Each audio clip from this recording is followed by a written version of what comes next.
Hi friends, ಎಲ್ಲರಿಗೂ ನಮಸ್ಕಾರ. ಇವತ್ತು ನಾನು ಹಲಸಿನಕಾಯಿಯ ಗುಜ್ಜೆ ಪಲ್ಯ ಮಾಡಲಿಕ್ಕೆ ರೆಡಿ ಮಾಡ್ಕೊಂಡಿದ್ದೀನಿ. ಈ ಗ್ರೀನ್ ಭಾಗ ತೆಕ್ಕೊಂಡಿದ್ದೇನೆ ಮತ್ತು ಚಿಕ್ಕ ಚಿಕ್ಕ ಹೋಳುಗಳನ್ನು ಮಾಡಿಟ್ಕೊಂಡಿದ್ದೀನಿ. ನೋಡಿ ಫ್ರೆಂಡ್ಸ್, ಇದ್ರದ್ದು ಗುಂಜು ಅಂತ ಹೇಳ್ತೇವೆ, ಅದನ್ನೂ ಎಸಿಬೇಕು. ಚಿಕ್ಕದಿರುತ್ತೆ, ಅದನ್ನೆಲ್ಲ ಕ್ಲೀನ್ ಮಾಡಿ ಇಟ್ಕೊಂಡಿದ್ದೀನಿ ಈ ಥರ ನೋಡಿ. ಇವಾಗ ನಾನು ಇದೊಂದು ಸ್ವಲ್ಪ ನೀರು ಹಾಕ್ಕೊಂಡಿದ್ದೀನಿ. ಇದರಲ್ಲಿ ಮೇಣ ಎಲ್ಲ ಇರುತ್ತೆ ಫ್ರೆಂಡ್ಸ್, ಹಾಗಾಗಿ ಒಂದು ಸ್ವಲ್ಪ ಆಯಿಲ್ 1 ಸ್ಪೂನ್ 2 ಸ್ಪೂನ್ ಆಗೋಷ್ಟು ಹಾಕ್ಕೊಳ್ತೇನೆ. ಅರಿಶಿನ,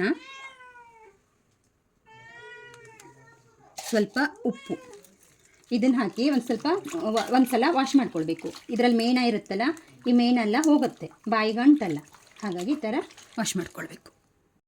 ಇವಾಗ ಕುಕ್ಕರಿಗೆ ಹಾಕ್ಕೊಳ್ತಾ ಇದ್ದೇನೆ ಫ್ರೆಂಡ್ಸ್.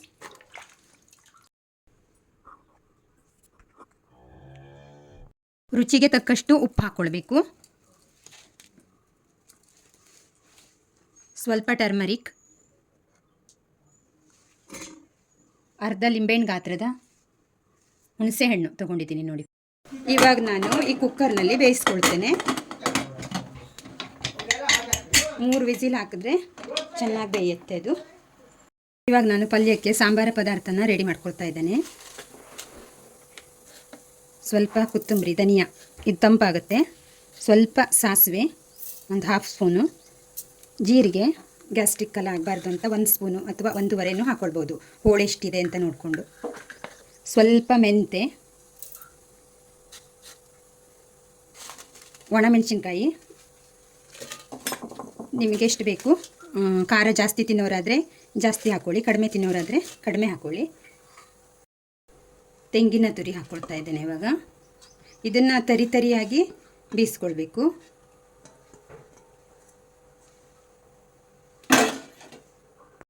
ಸ್ವಲ್ಪವೂ ನೀರು ಹಾಕ್ಕೊಳ್ಬಾರ್ದು ನೋಡಿ, ಈ ಥರ ಆಗುತ್ತೆ.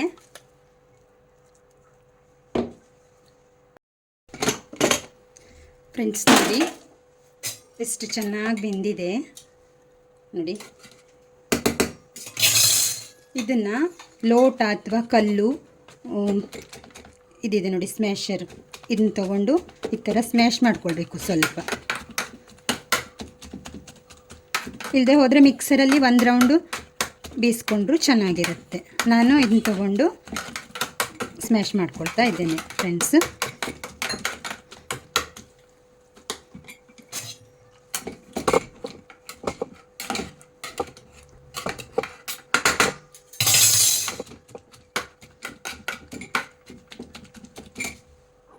ಇವಾಗ ನಾನು ಒಗ್ಗರಣೆ ಮಾಡ್ಕೊಳ್ತೇನೆ.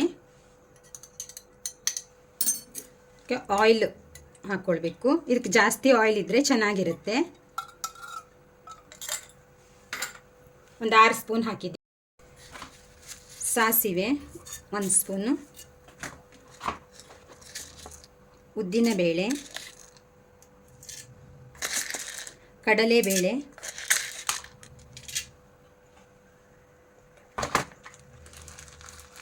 ಇಂಗು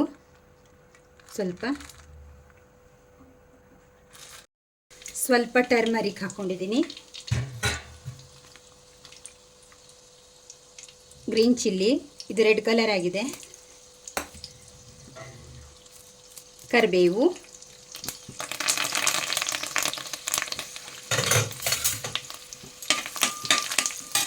ಈಗ ಆನಿಯನ್ ಹಾಕ್ಕೊಳ್ತೇನೆ.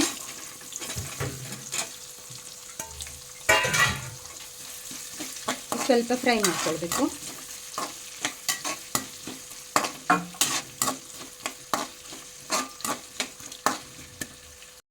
ಇವಾಗ ನಾನು ಹಲಸಿನಕಾಯಿ ಬೇಯಿಸಿದ್ನಲ್ಲ, ಅದನ್ನ ಹಾಕ್ತಾ ಇದ್ದೇನೆ ನೋಡಿ.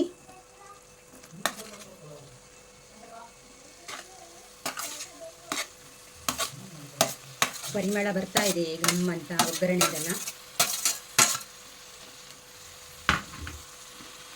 ಚಿಕ್ಕ ಉರಿಯಲ್ಲಿ ಇದಕ್ಕೆ ನಾವು ಬೇಕಾದರೆ ಸ್ವಲ್ಪ ಬೆಲ್ಲ ಹಾಕ್ಕೊಳ್ಬೇಕು, ಚೆನ್ನಾಗಿ ಅನಿಸುತ್ತೆ ಇದು ಹಾಕ್ಕೊಂಡ್ರೆ ಚೆನ್ನಾಗಿ. ನನಗಂತೂ ಇಷ್ಟ ಆಗುತ್ತೆ, ನೀವು ಬೇಕಾದರೆ ಹಾಕ್ಕೊಳ್ಬೋದು.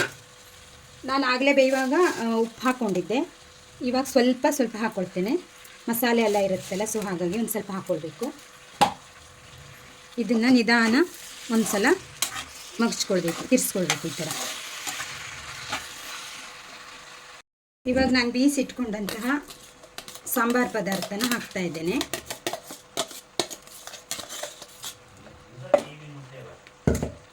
ನೋಡಿ, ಇದನ್ನು ನಿಧಾನವಾಗಿ ಹೀಗೆ ಮಗ್ಚ್ಕೊಳ್ಬೇಕು. ಚಿಕ್ಕ ಉರಿಯಲ್ಲಿ ಬೇಯಿಸ್ಕೊಳ್ಬೇಕು.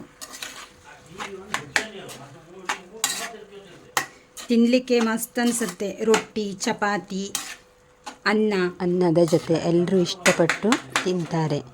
ಸೂಪರ್ ಆಗಿರುತ್ತೆ.